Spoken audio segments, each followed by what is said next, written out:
주택을 내가 몇 채 가지고 있느냐가 중요한 게 아니라 이제는 공시가격 총합계가 얼마냐를 가지고 판단한다고 하니까 이제는 뭐 다주택자라고 해서 단순히 이제 그에 비례한 세부담이 발생할 거다 라고 생각하지 않아도 괜찮다는 겁니다.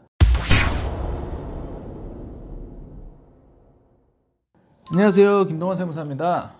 오늘이 9월 21일인데요 이제부터는 다주택자가 되어도 괜찮다라는 주제를 가지고 좀 이야기를 해보도록 하겠습니다. 금리 인상이나 뭐 인플레이션 등의 변수들은 좀 배제를 하고 오로지 세제적인 측면에서만 논의를 해보고자 합니다.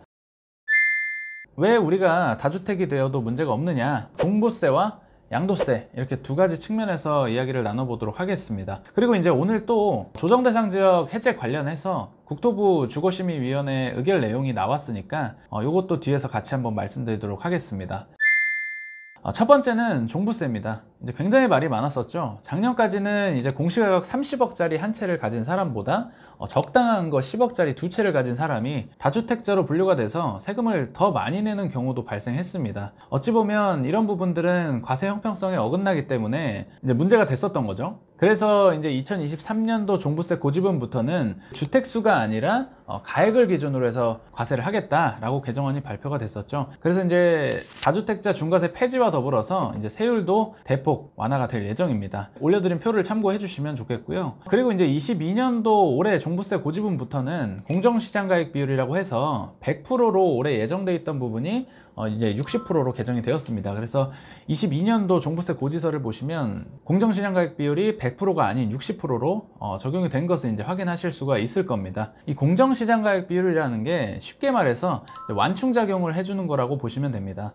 예를 들어 제가 이제 공시가격 10억 원짜리 주택을 가지고 있는데 여기 전체에 대해서 세율을 매기면 미실현이익에 대해서 세금이 굉장히 많이 나오기 때문에 60% 수준에 대해서만 과세를 하겠다, 이런 얘기로 이해를 해주시면 되겠습니다. 이 공정시장가액 비율을 매년 5%씩 이제 야금야금 올려왔는데 윤 정부에서 이제 너무 과도하다 해서 다시 60%로 회귀하는 방향으로 개정을 하였습니다. 그리고 이제 종부세 계산 구조를 보시면 내가 가진 주택 공시가격 합계액에서 기본 공제를 차감합니다.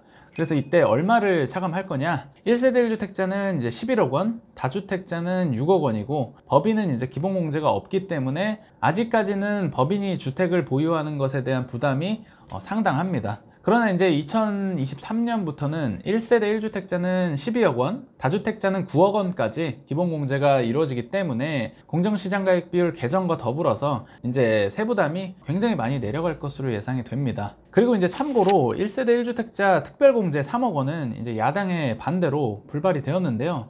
요게 이제 통과가 됐다면 14억 원까지 공제가 돼서 고가 1주택자분들에게 혜택이 좀 많이 돌아갔을 텐데 통과가 되지는 못했습니다. 그래서 지금 현재로서는 1세대 1주택자는 11억 원까지 공제가 된다라고 확인하시면 되겠습니다. 그리고 이제 지금 9월 16일부터 9월 30일까지는 종합부동산세 합산배제 신고 기간입니다.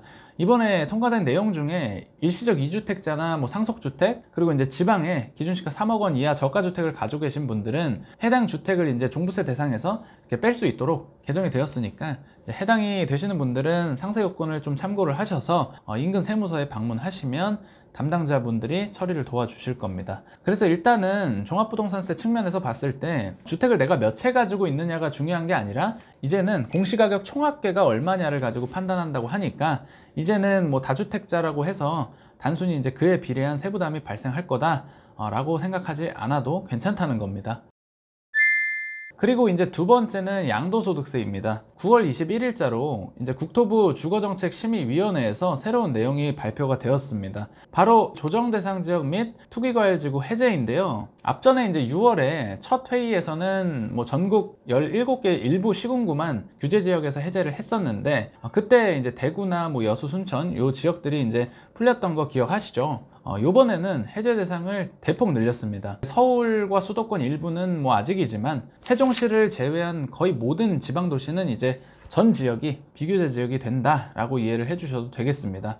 해당 내용은 이제 9월 26일부터 적용이 되고요. 사실 이제 최근 세종시가 집값 하락폭이 송도와 더불어서 이제 가장 크다고 하는데 이번 내용으로 이제 하락폭이 조금 더 커지지 않을까 하는 생각도 듭니다.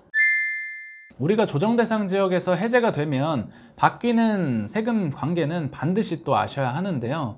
영상 말미에 제가 이제 앞전에 올려드린 영상 링크를 첨부해 드릴 테니까 혹시나 이제 잊어버리셨거나 잘 모르시는 분들은 한 번씩 더 참고를 해주시면 좋겠고요. 가장 중요한 부분은 이제 2년 실거주 요건 없이 양도소득세 비과세를 받을 수가 있다는 겁니다. 예를 들어서 이제 제가 무주택자인데 조정대상 지역에 해제가 된 부산에 집을 샀습니다. 그러면 저는 2년 보유만 하고도 양도를 하면 1세대 1주택 비과세를 받을 수가 있다는 겁니다. 실거주 요건이 있었을 때는 차익에 대해서 무조건 이제 세금을 냈어야 했었던 반면에 이제 보유만으로도 비과세가 된다라는 거죠. 다주택자 중과세가 이제 내년까지 유예가 되고 비조정 대상 지역의 주택은 실거주가 없이도 이제 양도소득세 비과세가 되니까 다주택 보유에 대한 부담도 더불어서 같이 줄어든다라고 할 수 있겠습니다.